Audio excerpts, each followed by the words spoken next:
অনেক বড়, তিনি বয়সে অনেক ছোট কাউকে বিয়ে করেছেন।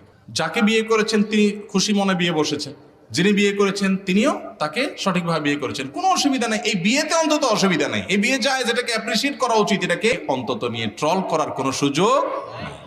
আবার ওই বিয়ের নামে আপনার বেহায়ামি করে বেড়ানো সঠিক না, সেটাও আমাদের মনে রাখতে হবে। আমাকে একবার এক যুবক প্রশ্ন দিছে যে হুজুর, আমি একজন বিধবা মহিলাকে বিয়ে করতে গেছি, আমার পরিবারের সবাই বিরোধিতা করতেছে, যেটা করতে হয় না।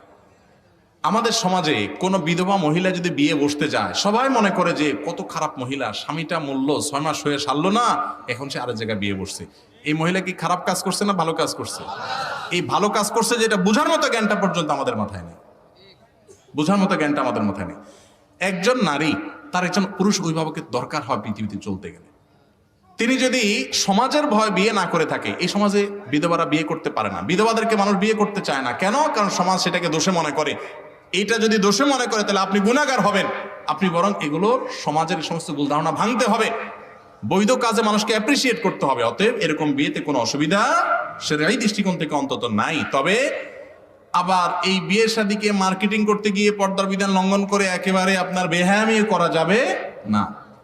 দুই দিক থেকেই যথেষ্ট আমাদেরকে সংযমী হতে হবে। আমাদের সমাজে দেখবেন মানুষের নিজের চরকায় তেল দেওয়ার খবর না, আরেকজনের পিছনে দেখবেন সারাদিন লেগে থাকে। আমলে বা ওদের কিছু খবর নাই, কে কি করছে না করছে, সারাদিন ফেসবুকে সোশ্যাল মিডিয়া শুধু এগুলো নিয়ে আস। আল্লাহ তাআলা আমাদেরকে হেদায়েত দান করুন।